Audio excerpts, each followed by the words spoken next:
नमस्कार, मैं सुष्मिता मिश्रा। आप देखना शुरू कर चुके हैं 4 PM न्यूज नेटवर्क। दोस्तों, जब से राम मंदिर में चढ़ावा चोरी का मामला सामने आया है, तभी से पूरी भाजपा हिंदुत्व के मुद्दे को लेकर पूरी तरह से बैकफुट पर नजर आ रही।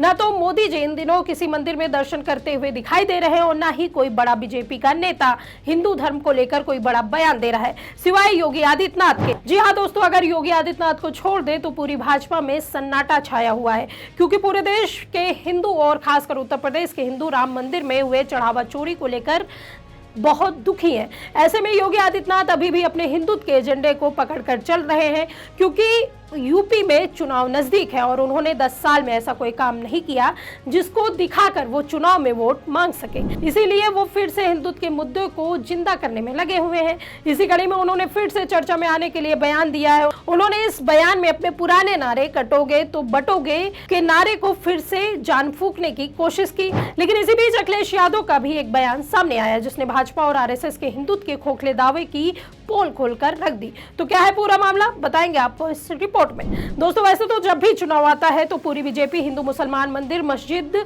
देशभक्ति, पाकिस्तान, इन सारे मुद्दों को हवा भरने लगती है। लेकिन इन दिनों जंजी के उदय के बाद ये सारे मुद्दे ठंडे बसते हुए नजर आ रहे हैं, क्योंकि अगर भाजपा हिंदू धर्म या मंदिर मस्जिद करने की कोशिश भी कर रहे हैं तो लोग सीधा उनसे राम मंदिर में चोरी, यूजीसी बिल और राष्ट्रीय अध्यक्ष के रोड शो में हिंदू भगवानों को अपमानित करने पर सवाल पूछ रहे हैं। लेकिन योगी आदित्यनाथ अभी भी उसी पैटर्न पर चलने की कोशिश कर रहे हैं। जब उनको 2026 की बात करनी चाहिए तो वो 1526 की बात कर रहे हैं। दरअसल हाल ही में यूपी के मुख्यमंत्री योगी आदित्यनाथ संभल पहुंचे हुए थे, जहां उन्होंने कहा है कि 1526 में संभल में हरिहर मंदिर तोड़कर गुलामी का ढांचा खड़ा कर दिया गया था। उन्होंने कहा कि अगर 1526 में हमने एकजुट होकर प्रतिकार किया होता तो 1528 में अयोध्या दोहराने की कोशिश नहीं होती। एकता की कमी थी, हमें बांटे थे इसलिए कटे थे। इसके आगे उन्होंने अयोध्या, पाकिस्तान, बांग्लादेश, इन सब पर बात करते हुए क्या कुछ कहा, सुनिए। ये देश गुलाम क्यों हुआ?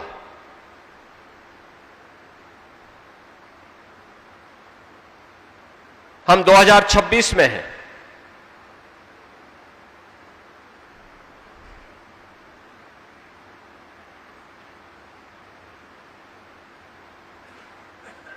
(1526) में, आज से 500 वर्ष पहले, आज का जो संभल है, इस संभल में श्री हरिहर मंदिर को तोड़ करके वहां पर एक गुलामी का ढांचा खड़ा कर दिया गया। 1528 में अगर उसकी प्रतिकार 1526 में एकजुट होकर के संभल में हुई होती तो कदाचित 1528 अयोध्या में दोहराने का दुस्साहस कोई ही नहीं करता।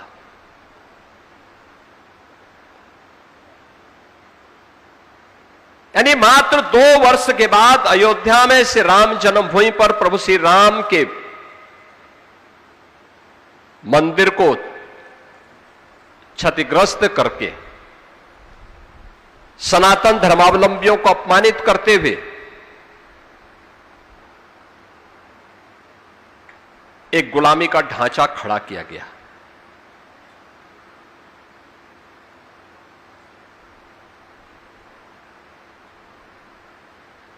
और सनातन धर्मावलंबी भी कभी मौन नहीं रहा, चुप नहीं रहा, विभाजित था, बटा हुआ था।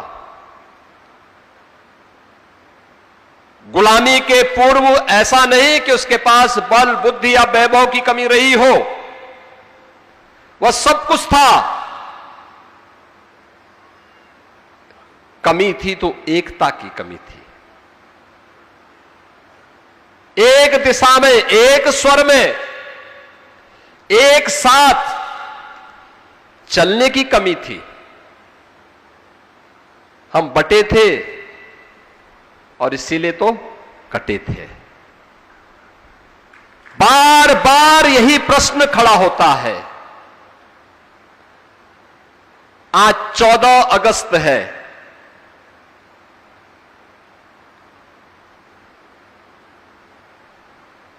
14 अगस्त 1947 को आजादी के एक दिन पहले तब केवल हिंदू और सिख ही नहीं कटा था, तब भारत भी कटा था। आज से ठीक 79 वर्ष पहले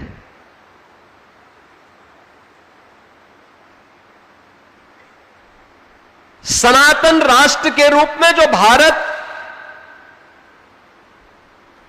आदिकाल से एक इकाई के रूप में रहा हो, वह भारत कटा तो हिंदू भी कटा।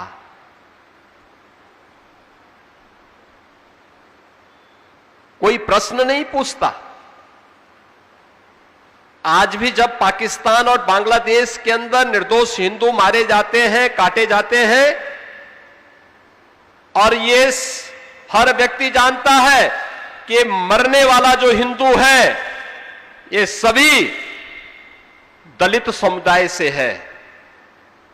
एक भी जवान भारत के अंदर उन राजनीतिज्ञों के मुंह से नहीं निकलती है जो भारत के अंदर एक होने वाली किसी घटना में हाय तौबा एक करके पूरे देश के अंदर घूमते हैं। पाकिस्तान हो या बांग्लादेश, इनके मुंह से एक शब्द नहीं निकलता। वहां की घटना में कोई शब्द नहीं निकलते, वे मौन होते हैं। 14 अगस्त 1947 की घटना के लिए किसकी जवाबदेही थी?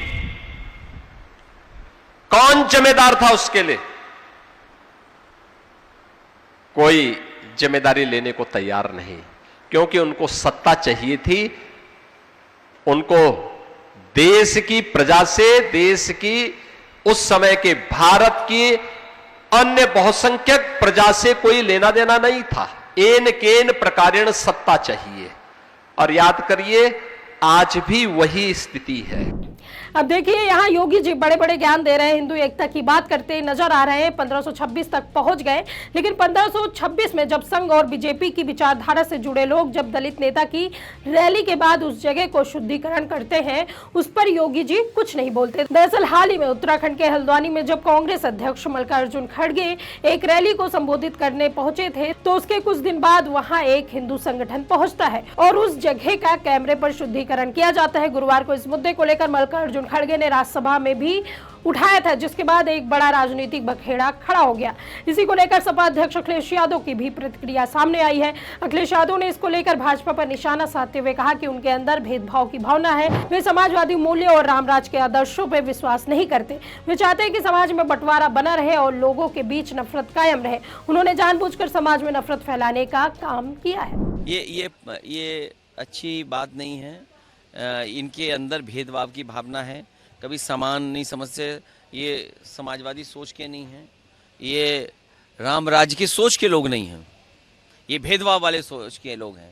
ये चाहते हैं समाज में दूरियां बनी रहें, एक दूसरे पर नफरत हो। ये जानबूझ करके नफरत फैलाने के लिए काम किया। और पहले तो हमारा घर धुलवाया था इन्होंने। हम जिस मंदिर में गए, मंदिर गंगा जल से धुलवाया इन्होंने। जिस मूर्ति के बगल से लेकर के प्रतिमा, उस प्रतिमा को गंगा जल से धुलवाया। ये पुराने इस तरह के काम करने वाले लोग हैं। लेकिन इस बार पीडीएस समाज के लोग एकदम बैठे हुए हैं ईवीएम की बटन दबाने के लिए। चुनाव आएगा, बटन दबेगी और इतनी बुरी हार हारेगी बीजेपी कि जैन जी तो हैं ही हैं, अब जैन अल्फा भी आ गए हैं और बुजुर्गों का साथ तो है ही है। एक रंगी लोगों का पता नहीं लगेगा कहाँ चले गए एक रंगी लोग। आज सत्ता की आंखों में आंखें डालकर पत्रकारिता करना मुश्किल हो गया है। हम पर मुकदमे से लेकर चैनल को बंद करने का दबाव बनाया जा रहा है। मुश्किल दौर है, लेकिन हम हार नहीं मानेंगे। इसलिए 4 PM को ज़्यादा से ज़्यादा ज्वाइन करें और स्वतंत्र पत्रकारिता को जिंदा रखने के लिए जितना हो सके हमारा आर्थिक सहयोग करें। उम्मीद है कि आपके सपोर्ट से ये जंग भी हम जीत जाएंगे। तो दोस्तों, सवाल सिर्फ इतना है कि आखिर हिंदुत्व की राजनीति के नाम पर समाज को कब तक बांटा जाएगा। एक तरफ योगी आदित्यनाथ 1526 की घटनाओं का जिक्र करके हिंदू एकता की बात कर रहे हैं, लेकिन दूसरी तरफ आज भी अगर किसी दलित नेता की रैली के बाद किसी जगह का शुद्धिकरण किया जाता है तो उस पर चुप्पी क्यों? अगर सच में रामराज की बात करनी है तो रामराज का मतलब भेदभाव, नफरत और समाज को बांटना नहीं, बल्कि सबको बराबरी और सम्मान देना है।